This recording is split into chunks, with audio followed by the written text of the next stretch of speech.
inondation, toujours mon épidémie, toujours mon population qui bénéficier na électricité, régie des OPT. Alors par rapport à tout ça, moi namboka honoré ngban nzamboko atumba. Likambo oyo ozoko intervenir dépose ozoko loba eloko mokote. Alors ezoko sala yo pas cité, tu peux ozoko s'en foutre nango pendant que ozoko fana na ba condition malamu, peuple congolais oyo lobi que nous ozoko défendre, ozoko bundela pour que un jour on libérer mboka au Congo démocratique. Comment na ba point, tu peux na ba problèmes sociaux, ozoko préoccuper peuple oyo ezoko tala yo na eloko mokote. Leki nanga dosta, il faut faire attention tant aux zoloba. Quand vous dites que les autres n'ont pas cité parce que je n'ai que vivre dans des conditions malamu, mais mon colongai n'a pas révélé le sacrifice que ngai nazali ko endurer depuis plus de 10 ans pour mboka na ngai nakanisi oko mi repentir. Kopé sakaba jugement likolo te, mais je ferme la parenthèse. Pour yo yebi ba sacrifice o nga na je ko endurer pour mboka na ngai mikolo yote. Mais eloko na ningi ko yebi soboy. Ba problème sociaux yo ze koloba leki nanga dosta. Ba problème économique. Namoni ba tuebele ba politiciens belé ba ze ko sala ba débat là-dessus. Tous ces problèmes là leki nangai ezali ba conséquences. Ezali conséquences, ezali lokola ba symptômes ya maladie oyo mboka ze ko souffrir na yango. Soki okei na malade azali grave na hôpital, azeko sala fièvre ya makasi, un bon médecin akobanda kopesa ye kaka a soigner ni fièvre pe abizonga na ndako te, ako diagnostiquer po ayeba fièvre wana ezali symptôme, conséquence eloko nini, pe tango akosala moni ke eze malaria, akopesa yo paracétamol te, akoya kopesa yo maintenant ba antibiotique pour soigner malaria. Est-ce que en ce moment yo kolobakia donc fièvre ya motuana jo souffrir na fièvre atiki ena na zo salaka ba examen mosusu donc aze ko saboter? Non, aze ko saboter malade te, azo luka cause ya souffrance ya malade wana. Nyonso bozo lobaka ba économie mauvaise société, nani azali ko gérer la République démocratique du Congo d'Osta? Ezali congolais te. C'est pas le congolais. Nyonso toze ko vivre lelo ezali conséquence pour mboka ezali na maboko mabiso ba congolais te. Okoluka ozwa voiture na yo bazo yiba po ekenda, ou bien ndako na yo babiye bazo koluka ba botolo yo ndako ba paya ba yibi bazo koluka ba botolo yo ndako. Est-ce que leko wana yoko discuter pona mama ndenge nini kwe nini draba sukoli yango te ba couvrir mbeto? Non, wana ezali gestion ya ndako, mais botolo d'abord ndako na yo bongo tala gestion ya ndako après. Problème tozena yango leki nangeze ya occupation ya Congo ezena maboko mabapaya yango nanga nazolo ba débat oyo nyonso toze ko sala ezali secondaire et ko résoudre biso problème te. Ba élection toze ko luka ko sala et ko pesa biso solution te. To sangana esika yoko to bengana bapaya. Soki to sukumi bango babimi na kati ya présidence, na kati ya parlement, na kati ya sénat, na kati ya gouvernement, babimi na kati ya armée, la police na ba service na biso, to tikali biso na biso sika totala banani bakoka kotonga mboka kokamba mboka boye koki. Tala schéma simple oyo nga nazopesa bino yango wana. Mais tant que bokotika la kaka on a détourné autant, kuna ba détourné 15 millions, ba détourné débat wana ezeko intéresser ngai te. Po biloko wana mopayande akoti na kati ya mwana azeko piller. Mais akota ki po apiller. Alors soki akoti azo piller bino zo ganga mopaya azo piller kangande moyibi. Tant que botiki moyibi ako continuer ko yiba ayaki po ayiba. Ayaki po apiller. Eloko ni ezo bangi sabino. Eloko ni ezo le musabino. Eloko toki ko tomboko nango il faut bango ba bima na mboka na biso to récupérer mboka bongo biso nde to gérer. Soki biso na biso maintenant to bandi ko gérer mabe wana tondombani na kati na biso, mais maintenant priorité ezali que bapaya bakamati mboka to mi occuper na bango. Talati no nga na koto kona ba débat na bino o ya ba détournement ba ceci oko kanga ikuna te parce que wana ezali ba symptôme. et outil parce que mboka ezesu na maboko mabisote bisoto récupérer mboka. Merci beaucoup Papa Honoré Mbanda. Bongo to pesi maloba ipa ya ndeko. La zongi sous le loyo bon messeno pour la kolobela makambo toujours ya Congo, pambate Congo nde mboka na biso, Congo pays na biso, nation na biso, patrie na biso, tout ce que vous pouvez dire. En tout cas, tu veux zonga pambate importance auto accordaka pour la cohésion ya mboka wana ezonga et elle est tellement important que chaque fois que l'on commence tungisi milimo na biso tu as ka zonga to solana bino pour nous faire comprendre bino to pour que ensemble to me ko réfléchir pour dire qu'est-ce que nous pouvons faire pour tout ça mboka na biso sur les rails. Lelo ne ko zonga la banza na koloba mingi te mais parce que bato mingi babengi ngai bao bazar na information te ya makambo to denosaka babina ngame makambo mingi bolo bakawana biso te yebi yango te to mona yango nulle part to yoka yango nulle part. Est-ce que bo inventaka yango bino moko? Est-ce qu'il y a les fruits ya imagination na bino te ke balobi boye ke basali boye ke bato kuna babendani bato kuna baswani? Est-ce que les fruits ya imagination na bino te? Yango tolobi d'accord dans ces conditions les autres ont ça l'émission to koloba mingi te mais to côté la bino ba audio na ba vidéo bino moko bomo na bilongi bomo na boyoka ningongo pe bo analyser maloba ya bato ba koloba na kati na Congo pour na o etali Congo na biso la base de koloba tu oleka la carte de l'émission d'Abisso te développe qui sujet moko dans lequel tu veux développer mais il y a parlement la date il y a le 16 mai et pas wapi deux députés moko Hutu rwandais moko Tutsi rwandais Hutu Tutsi de toute façon sont les rwandais bah qu'on soit dans la carte du parlement devant les micros soit disant que la tuerie est là d'un côté et de l'autre, mais sur le territoire de Massissi qui se trouve être sur le territoire congolais, et donc des étrangers basés pour manipuler les Congolais, s'entretuer pour l'intérêt de Bango, parce que ces derniers disposent des carrés miniers sur le sol congolais, et donc disposant de ces carrières-là, ici que Bakoki, ils peuvent tous se permettre qu'on pousse Congolais la tuerie, qu'on pousse la violence, et tout un tas d'histoires. Mais comme si cela ne suffisait pas, il y a même qu'on s'enorgueillir la carte il y a hémicycle, il y a assemblée, devant les micros.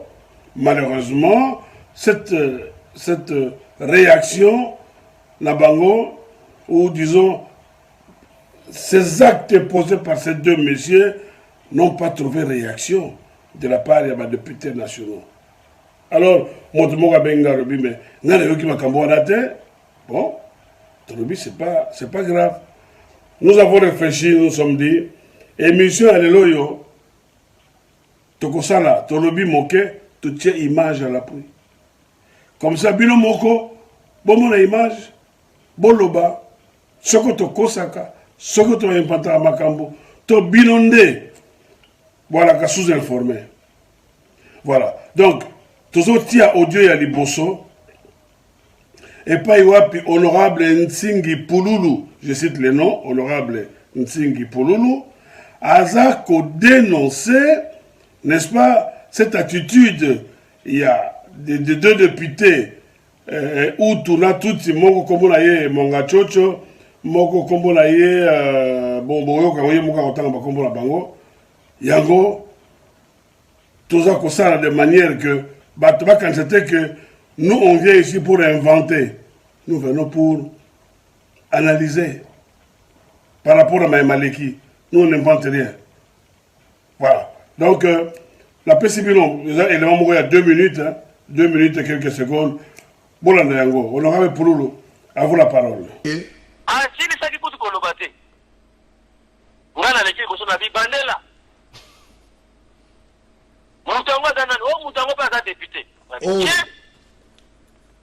nazo ebisa yo ndeko donc un tous a recruté ba tous pour la refaire du mal à naba utu Antala ba ni mal na ba utu na kati ya territoire na Masisi.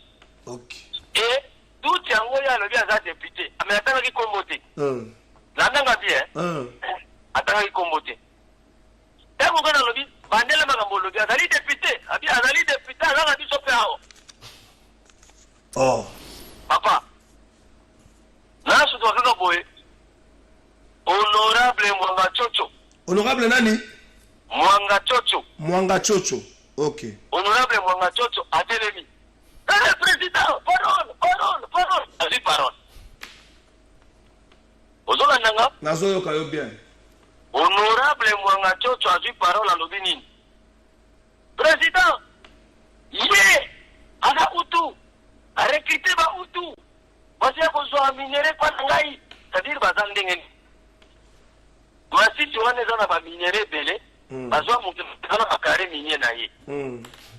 Chikola bato batia kuna bato banguna bangu bakaya ba milice. Oye kengela ka mutu kana ba milice na kengela ka bilanga na ye, kengela ka diapor na isika na zila ka minéré. Chikola ba milice ya muninga ake ko attaquer ba milice ya muninga kuna po babotela bangu kinda ma place. Nzambe ka kwa luzulu. Ndai chikola place na moya ya ko swani la wapi na parlement. Siko tango yo silika bongo bandeko no ba député ba osani. Les 497 bah ça ne faut juste que là bozaka à 3 bozaka en action. Yo kana ebisa yo. Yo kande kona ngai. Tango na yo ki mwana tutu honorable Mwanga tutu a tomboki. Ngala leki liboso na biti monsieur. Bili ko ko sesa na ba vantira. Donc makambo yo batunde kona ngaba bazo kufa na est. Donc bili ndio to za mimi chiwana. Ni ba tunadi président. Président boss na di président. Kata ni masolo solo bakuna ni mtu abana kupesa président ni solo na ni kata na président hapa ndio la kono makambo solo président mais oui collègue reprenez tango kadi bolo yende yes ko Mwanga Chuchu alibike na isimile yende na ba rebele azale na ba mieli baki kwa attaquer balinga ko de l'EPS national azo ba minere na donc bazo fundana na lingwala na lingwala bazo fundana donc na misi ya peuple ba journaliste bazakwana siko ngata muna tiliki na keko zwa kande salenga nzamba limbisa ngai boy limbisa ngai bino ba journaliste kande salenga na zwa kiti na bamba bao.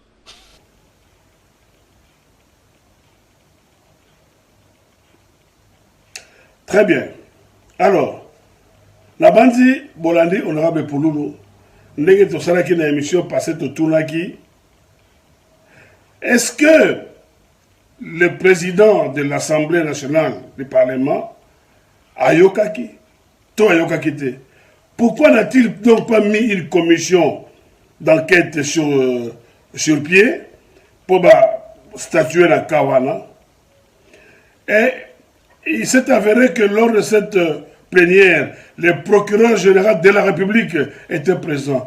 Pourquoi la justice ne s'est donc pas saisie directement de l'affaire pour interpeller ces deux messieurs qui, du reste, sont des étrangers vivant au Congo et qui font tuer les nationaux pour leurs intérêts. Parce que le bénéfice, il y a gain à Bango, mais ceux qui payent les prix les plus lourds, ce sont les Congolais. Donc, Totunaki, Ponanini, justice, le Parlement congolais, et c'est ça qui, de cette déclaration, pour rendre justice. Voilà. Voilà, Bolandi Ango, Bilo Moko, bon comprendre. Tolekina Kayami Balé. Kayami Balé, c'est un député dont je ne connais pas les noms d'ailleurs, qui dénonce du haut de la tribune de l'Assemblée nationale la présence dans ce Parlement des étrangers, des Rwandais, qu'il désigne d'ailleurs, il dit bien, sont des Rwandais, ils sont présents dans ce Parlement et ils sont membres. Il y a Assemblée. Mais attendez. Parlement Oyo, ils allaient en place maintenant, c'est un Parlement qui a été mis en place déjà en janvier 2019. Pourquoi depuis 2019, ce dernier n'a pas dénoncé la présence des étrangers. Il siège avec eux, il bouffe avec eux, il partage tous les émoluments avec eux.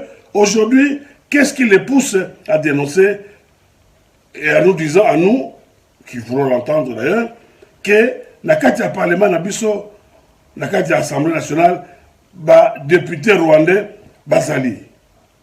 Je ne connais pas son nom, mais na kosenga na bino, bino moko bolanda ye, bongo, bon comprendre la souka tokosala la conclusion, tokosala la proposition, mais bolanda ye, eza pe ya minute moke, tango moke, bolanda ye bino moko.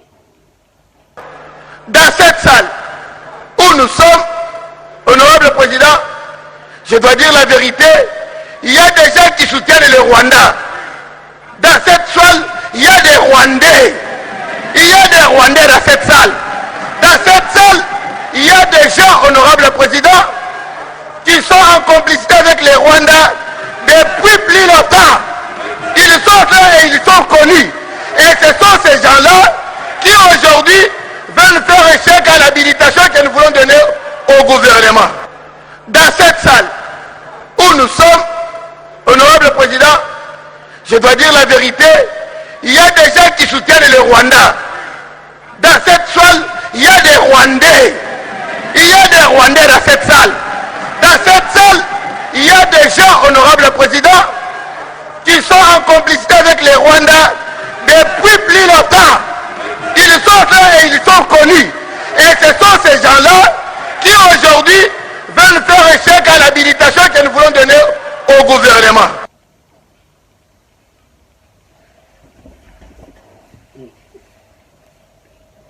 Voilà. Batata maman Bandeko, tout ça au combat d'émission na biso. Parmi les choses que Rwandais bazar na parlement, on dirait parlement yango, ils ont mis en place la semaine passée et pourtant ça fait plus de 3 ans que ce parlement est mis en place. Ce monsieur a toujours su qu'il y avait des Rwandais. Madelo Sakabangote. Quelle mouche l'a piqué ce matin pour aller dénoncer Bango. Voilà mon tournant, dossier de qu'on a mis ça. Ton équipe a dossier mon sous, toujours avec image à l'appui. Ça c'était la semaine passée d'ailleurs. Monsieur Nembalemba, qui est habitué justement à se comporter comme un enfant, à se comporter comme un petit, un nourrisson peut-être je veux dire, qu'on s'en a théâtre, eh bien, il a payé le prix. Il y a comportement, il y a moqué, il y a moins la moqué au Yazakanango, malgré toute la taille et tout le volume qu'il a, mais comportement, il y a bébé au Yazakanango. Voilà que ça lui a été flanqué à la figure. Et nous savons tous, ou il y en a qui ne le savent pas, comment ça s'est soldé. Eh bien, ces derniers, c'est-à-dire Nembalemba, alias Molière, je ne sais même pas d'où il tire ce surnom, enfin c'est son droit, je ne suis pas là pour ça. Ajim Aloba, la carte hémicycle et à l'Assemblée nationale, pour dénoncer le fait que la Kati armée à Congo, une armée qui se trouve présentement en difficulté pour défendre la partie Est et en proie aux agressions, il y a l'armée rwandaise, ougandaise et tout ça, a tellement à l'objet que Bazali a engagé ou recueillir dans la Kati, il y a l'armée de jeunes sans formation. Bazako, qui utilisait comme Bachar Rakano, qui passe par tenue, bottines, armes, en première ligne pour que lorsqu'attaque Roya, faire les bossos avant que les troupes d'élite commencent sur le lieu pour réduire force il y a adversaire. C'est ce qu'il a tenté d'expliquer. Mais le corps, il a l'habitude de se comporter comme un enfant. Eh bien, on l'a pris pour un enfant qui est en train de jouer, ou qui tentait de jouer. Et vous avez vu, si vous n'avez pas vu, comment a-t-il été traité par le président du Parlement? Je dis bien, comment a-t-il été traité comme un moins que rien? Le président de l'Assemblée nationale, Mbosso Kodiampwanga, à peine M. Ndembalemba a eu parole, à Katie dans le collègue, Makamonio Sokosokango, le théâtre, théâtre yo salaka, désormais salaka mon banda. Ici, nous sommes à l'Assemblée nationale, nous traitons de choses sérieuses. Quelle honte. Et il a tenté de se défendre en disant, j'ai des images. Le président de l'Assemblée nationale lui a intimé l'ordre de quitter l'endroit où il se trouvait, c'est-à-dire devant les micros, de retourner à sa place. Toute honte but, Motowana, le Malemba Zongue de Siganaye. Au moins, ils sont comme ça, comme ils sont sérieux, comme j'ai dit tout à l'heure, il a été traité comme un moins que rien. À Zongue de Siganaye. Non, ça a commenté le belé. Dans le Congo. Voilà l'image.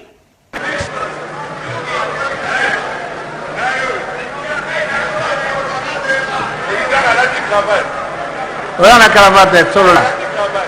Solo là, malamo, Luba. Luba to. Monsieur le Président, merci beaucoup.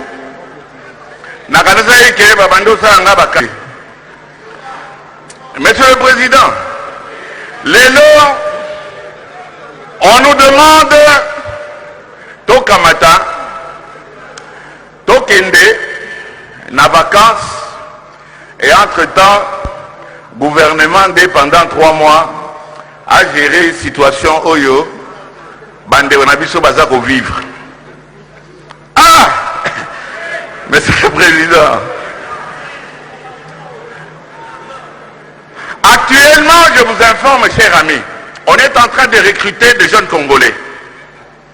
Balatsi Bango Basokoto. Dans la précipitation, Bazako Tinika Bango na front.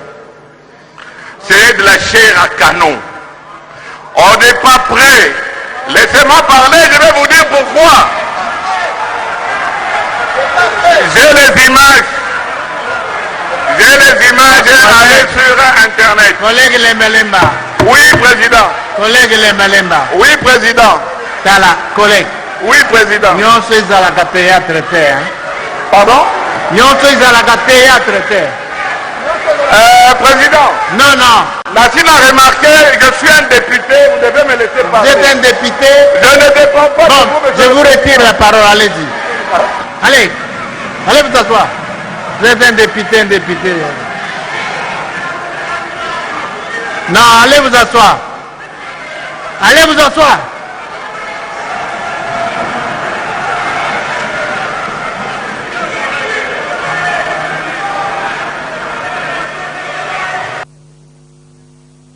Voilà l'image.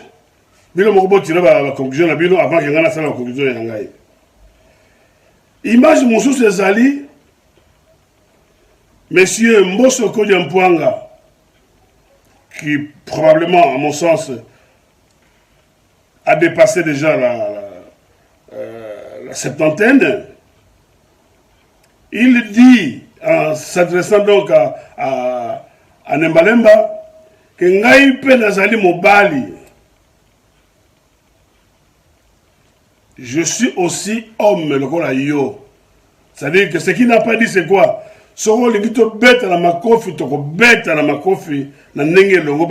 Parce que moi aussi je suis un homme comme toi, j'en ai les qualités, les attributs. Na kati assemblée, président de l'assemblée, na député, devant le peuple, en direct. Mais quelle honte! Quelle honte et quelle bassesse d'esprit! Oh, ils ont incarné président et assemblée face aux autres députés.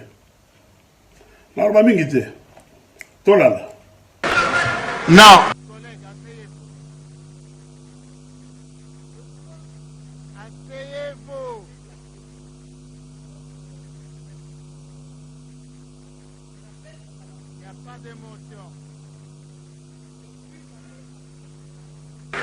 Respectez la plénière, asseyez-vous. Demandez la parole correctement. Asseyez-vous, collègues. N'a pas Mouninga Moubali, hein? kosaka nga bongo te naza mobali okasa te mpo naza président ya assemblée ke nakobondela yo non nga mpe naza mobali nayebisi yo asayevo c'est quoi ça asayevo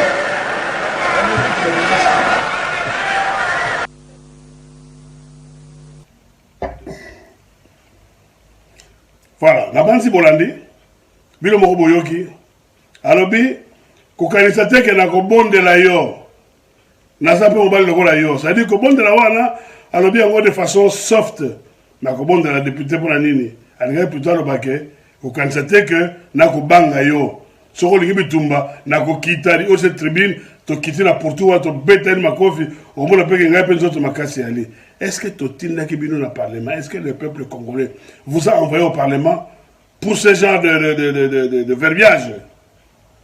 Mais quel dommage.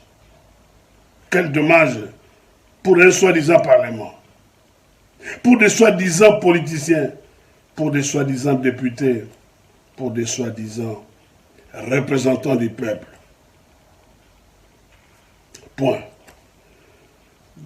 Dernière vidéo dans notre Nabino, ça consiste en quoi? Tango Torobaki Nabino, Torobaki plusieurs fois d'ailleurs, depuis toujours Torobakango, que Chilombo nous trahit, Chilombo signe des accords sans se référer au Parlement pour la forme.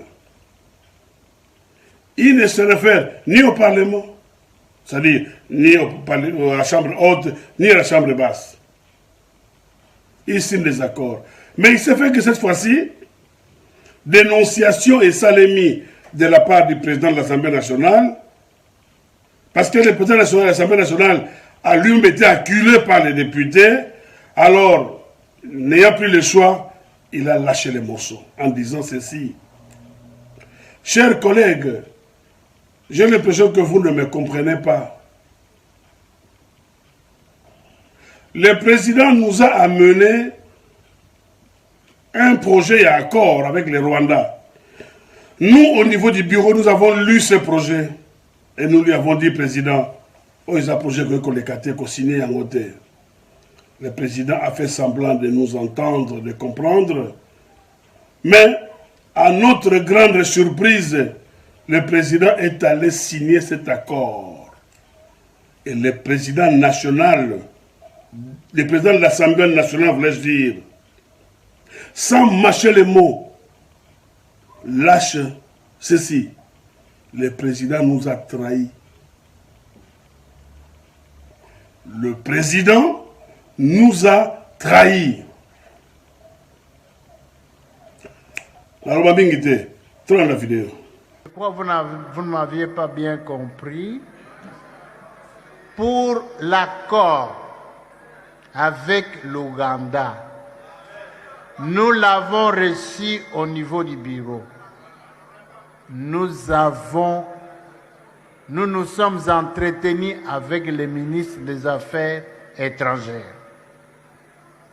D'ailleurs, il était d'accord avec nous avant même que ceci nous arrive. Avant que ces troupes fassent ce qu'ils ont fait. Avant. Nous avons dit, à la suite du pacte que le fils a signé avec le Rwanda, nous, on ne laisse pas passer cet accord.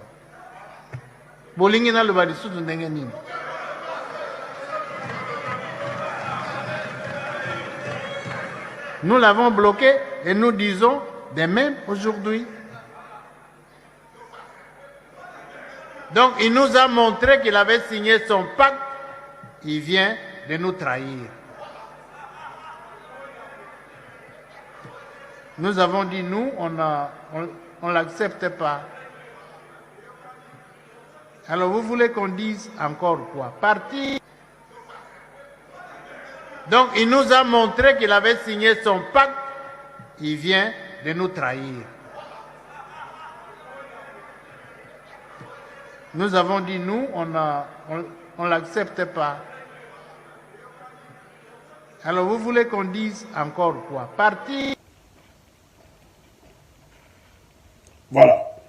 Batata, maman bandeko, tout le monde bongo, naloba. 4 vidéos. Il y a Mbosso s'adressant au président national, au président de la République, entre guillemets. Il y a Mbosso rappelant Nembalemba qui est passé à Mobali, sur Bobiton Barobunda. Il y a Mbosso chassant Nembalemba comme une orange pourrie.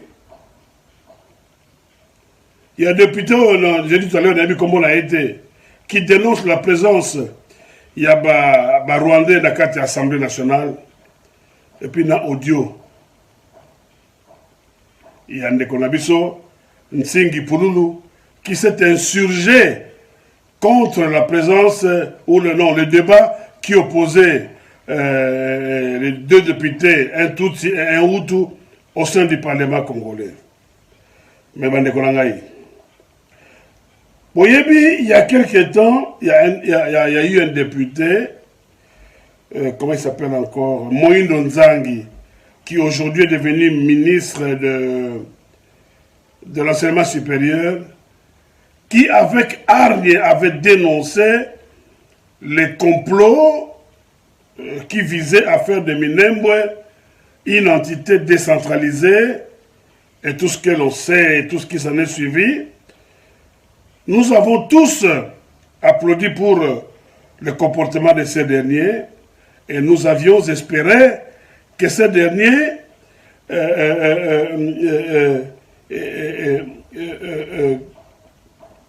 continuassent dans l'allure à dénoncer et à défendre. Malheureusement, quelques instants après, lorsqu'il y a eu remaniement, comme Bakamati est dans le gouvernement. Et depuis que ces derniers est à côté du gouvernement, donc les gens ne parlant pas à la bouche pleine, Théo Susu, Moïse Nzangi, a dénoncé Makambo en terre. Lorsque je vois que Kaya Moïse Nzangi, je fais en même temps allusion au député qui a prétendu que Nakati a Sénat, Rwandais Bazali. Mais je dis tout à l'heure que ce Parlement a été mis en place en 2019. Pourquoi n'a-t-il pas dénoncé cette présence rwandaise au sein du Parlement Nabiso? Lorsque Mbosso dénonce le chef de l'État en disant qu'il nous a trahis, mais ce n'est pas la première trahison de Tshilombo depuis que ce pouvoir est en place. Il y a eu plusieurs trahisons. Pourquoi dénonce-t-il cette trahison? Depuis que ce Parlement, cette législature a été mise en place, à l'Est, il y a toujours eu des troubles. Pourquoi c'est maintenant que les parlementaires ont mis dans une cagnotte un montant équivalent à 200 000 $ pour bâtir de l'armée? Pourquoi maintenant? Parce que ces agressions-là, avant-hier, il y a des années, combien de milliers de morts avons-nous eu du côté Est par rapport à l'agression? Pourquoi maintenant? D'aucuns pourraient dire, ah, c'est une action salutaire. Oui. Mais pourquoi Basraki a l'obité? Pourquoi Makambo Nyonso est comme il ça les Masikoyo? Eh bien, pour une raison simple. Excusez-moi. Eh bien, parce que dans Monique, le peuple s'est levé. Le peuple commence à en avoir marre. Et donc, craignant une réaction spontanée et dure, rigide, je veux dire, il y a la population, une réaction qui risque de les emporter, eh bien, chacun essaye maintenant de se dédouaner. Et pourtant, l'agression rwandaise date d'environ 26 ans. En septembre, si je ne me trompe pas, 96, les Rwandais nous avaient agressés à partir de Goma. Je dis bien septembre 96. La mathématique n'étant pas une opinion, ça fait 26 ans que le Congo est agressé. Dans sa partie est, 26 ans. L'Assemblée nationale n'a jamais réuni de l'argent pour envoyer au front. Pourquoi ils le font maintenant? Et quel est le rôle de l'État? Que fait l'État, le gouvernement congolais? Parce que quand je vois qu'on demande de l'aide financière à la population, je dis voilà encore une escroquerie. N'engani les populations à koyeba que mbongo yo kanyo to ya aza constitué wana et comme réellement. Je peux comprendre que de façon spontanée, montrant qu'elle devant les militaires, à celui Bamaï, Banini, après Sabango, ça je peux comprendre. Mais qu'on mette l'argent dans une caisse et prétendre par la suite que Mbongo wana est au Kenya, dans l'armée, connaissant l'attitude belliqueuse, il y a un politicien à Bisso, je doute fort. Mais ma question est celle de savoir que fait le gouvernement qui doit jouer son rôle. Parce que car la recette est mati, depuis que tu l'as là, la recette est s'envolée. Bon, on peut qu'on soit au mandoki, qu'on foute un salaire à militaire, bon, qu'on senga, population, a constitué ma cagnotte. Ma cagnotte, est-ce que comme la armée, le mécanisme nini? Bande kolanga bana Congo. Boyeba eloko moko. Eza la présidence. Eza la parlement, c'est-à-dire l'Assemblée nationale. Eza la Sénat. Beaucoup de choses auraient pu être dénoncées depuis des années, mais ne l'ont pas été. Comme je l'ai dit tout à l'heure, ils le font maintenant parce qu'ils sentent que les taux se resserrent autour de la banque. Yango momoni bakomi ko dénoncer, bakomi ko s'accuser mutuellement. Mais boye ba eloko moko ba étranger comme je l'ai dit tout à l'heure, le parlement na biso ba koti lelote ba kota kala. Nous le savons. Ba Moïse Nabika bazaki wana.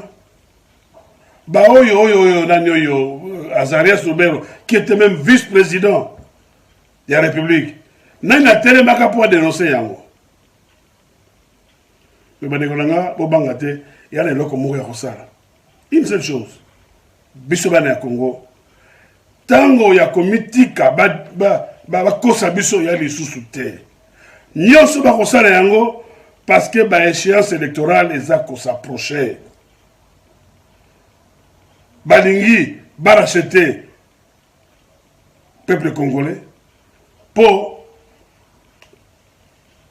apesa bango susu a jeté sous des volets na bango d'ailleurs sur bango de manière à ce que en 2023 va se représenter. Mais nous disons, et nous l'avons déjà dit dans une de nos émissions, qu'en 2023, il n'y aura pas d'élection. Dans tous les cas, le Congo est sous occupation. Et donc un pays sous occupation n'organise pas des élections pour se débarrasser de l'occupation. La France, l'Italie et consorts étaient occupés pendant la Première et la Deuxième Guerre mondiale. Et pendant ce temps-là, les Français, pour chasser les Allemands, n'ont pas organisé les élections. Ils ont organisé la résistance. C'est ce que nous devons faire au Congo. Et cette résistance congolaise doit se solder par un soulèvement populaire. Il n'y a pas autre chose. Parce que l'armée n'a pas pu infiltrer. Donc, tu vas compter l'armée en été. Je crois que Mme Candide vous a fait une émission au cours de laquelle il a bien démontré que les Congolais, les militaires congolais, bazali bongo trahi par la hiérarchie. Parce que, na kati ya chaîne wana commandement, Rwanda baza na kati. Donc, tant que les militaires, bosso à gauche, 100 mètres, bosso à gauche, 100 mètres, bongo, bosso à droite.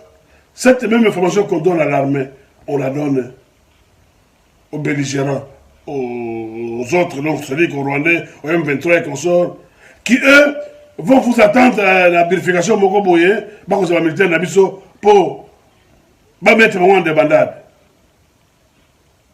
Donc, l'on ne peut pas compter sur l'armée congolaise. Tu peux compter la bangoté. Nous sommes de cœur avec eux, mais malheureusement, Bango, Bazali floué, Bazali trahi par la hiérarchie militaire et politique. Et le premier traître dans tout ça, c'est Félix Antoine Tshilombo, alias Tshisekedi. C'est le premier traître. Donc, Bana Congo, mais je vous prie, bino moko bo analyser ba vidéo na ba audio yo to tcheli bino na élément oyo bo comprendre mboka za okende wapi. Soko to vali to bike to de la élection de 2023, eh ben to ebake 2023 et quoi porter et là comme côté. 2023 et quoi porter là comme côté. Le changement au Congo, c'est maintenant. C'est maintenant que nous devons chasser ceux qui prétendent nous diriger, car leur place, soit en exil, soit alors en prison. Voilà.